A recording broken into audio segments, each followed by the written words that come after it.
مرکز مطبوعات وزارت کارهای داخلی تاجیکستان خبر داد که روز 11 فوریه سال 2020 تخمیناً ساعت 13:40 راننده ماشین بارکش تمغه دولان سلیموف صبور سولیویچ سال تولدش 1992 ساکن شهر استرافشان هنگام حرکت در حدود شهر خوجند به خطری حرکت راه را تامین کردن نتوانسته دو پیادهگرد از نوعه باباجان غفوروف را پخش کرده است. در نتیجه سولی و مطلوبه سال تولدش 1986 از جراحت جسمانی برداشتش در جای حادثه به هلاکت رسیده است. پیادهگرد دیگر که همراه او قرار داشت ددبای و مخبره سال تولدش 1988 جراحت جسمانی برداشته در بیمارخانه بستری گشته است. وابسته به این حادثه تحقیقات ادامه دارد. مرکز مطبوعات وزارت کارهای داخلی تاجیکستان قبلا درباره هلاکت یک پیادهگر در راه دوشنبه خوجند چنوق یگانه راه ماشینگرد بین ولایت سوخت و مرکز کشور خبر داده بود.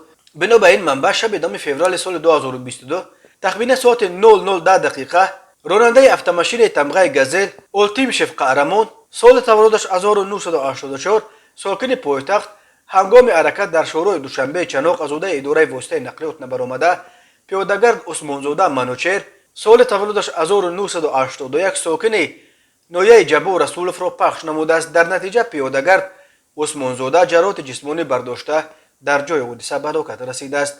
بنا به آمار رسمی وزارت کارهای داخلی تاجیکستان سال 2021 بر اثر 1102 صدمه نقلیاتی در راههای این کشور 395 نفر به هلاکت رسیده، 1218 نفر جراحت جسمانی برداشتند.